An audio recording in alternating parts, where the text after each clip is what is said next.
It has now been confirmed that a chemical weapon was used in an attack on a Damascus suburb last August. This triggered intense diplomatic activity and, in less than a month, the international community obtained a commitment from the Syrian president to destroy the country's chemical weapons stockpile. The MSF team based in the Aleppo region shared their thoughts with us. Le coordinateur du projet à Alep ainsi que le reste de l'équipe a proposé de faire un article pour dénoncer l'indifférence de la communauté internationale vis-à-vis de la population de Ghouta à Damas et aussi vis-à-vis de la population en général en Syrie qui subissent des bombardements quotidiens et massivement. On trouve qu'il y a une situation absurde.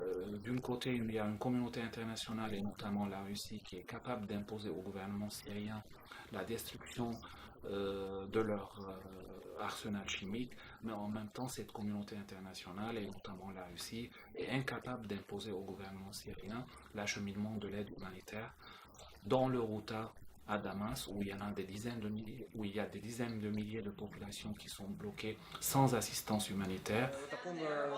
While the chemical weapon attack in August did take the horror to a new level, recent diplomatic negotiations barely touched on the issue of aid for the Syrian people. Depuis le début du conflit, le gouvernement syrien bloque toute aide humanitaire régulière, en tout cas, qui passe par Damas vers les zones sous contrôle de l'opposition armée, notamment dans les gouvernements de Alep, Idlib et Al-Raqqa.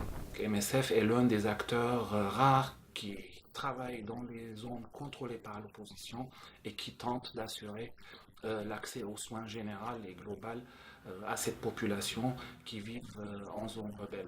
Mais MSF ne peut pas prétendre qu'on couvre le besoin médical de toute cette population. Across the border in neighbouring countries, a further 2 million Syrian refugees also rely on humanitarian aid.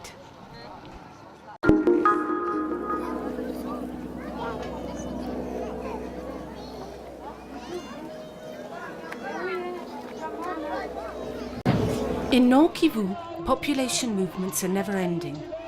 Since the exodus of the Rwandan Hutus in 1994, these camps have become a refuge for successive waves of displaced Congolese. In Mugunga 3 camp, as elsewhere, the conflict between the Congolese army and the rebels dictates the pace of people's daily lives. En ce moment, le camp de Mugunga 3 est occupé environ par 15 à 20 000 personnes. Et la moitié était déjà là l'année dernière. Et une autre partie est arrivée après la prise de Goma par le M23 au mois de décembre. Donc ils s'étaient d'abord établis sur des camps au nord de Goma. Et quand le M23 a pris Goma, ils ont fui le nord de Goma vers Mugunga, où ils sont installés. MSF is working in Mugunga 3, providing healthcare to people living in the camp. The cases we see most in this clinic are respiratory infections, diarrhea and malaria. The teams also treat victims of sexual violence. This summer, heavy fighting broke out behind the camp and nearby town Goma was bombed. Il y a eu aussi des échanges de tirs entre les forces rebelles et l'armée congolaise qui se sont faites au-dessus du camp. Donc avec quelques obus qui sont tombés, ça c'était au mois d'août et au mois de mai. Donc la situation est un peu précaire et pour le moment on n'a pas beaucoup de visibilité sur la pérennité du camp, sur le fait que les gens vont pouvoir ou pas rentrer chez eux dans les mois qui viennent. Everyone here is ready to up and leave at a moment's notice, as people in the region are displaced time and time again, forever waiting for a peace agreement that never comes.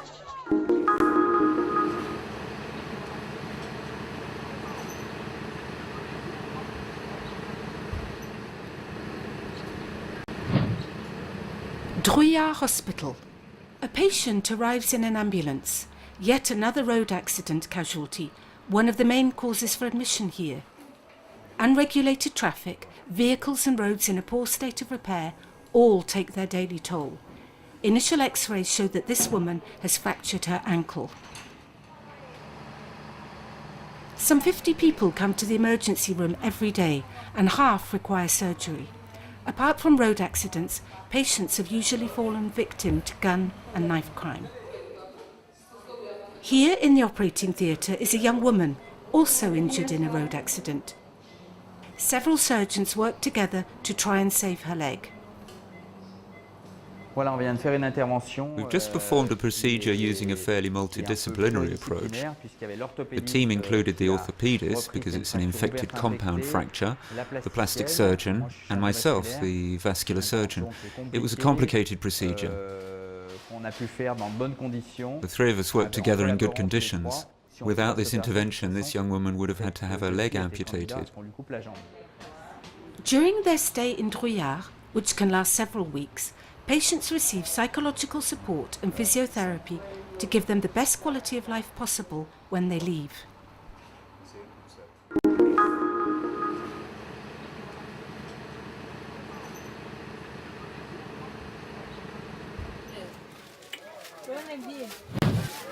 Infants born with the AIDS virus, orphaned almost from birth.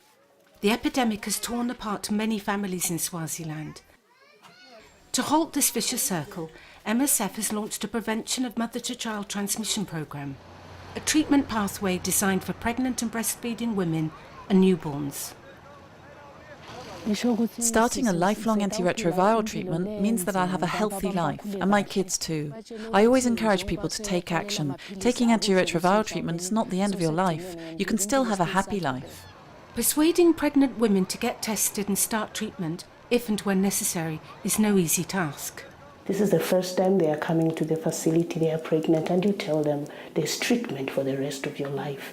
They just develop fear before even they take the treatment itself. MSF and the Ministry of Health have just rolled out an innovative and simplified treatment protocol called B+, for mothers and children in Klangano. Thanks to community mobilisation efforts, women in the most remote areas can also join the programme. MSF is planning to place 2,000 pregnant and breastfeeding women in Klangano on antiretroviral treatment over the next 4 years.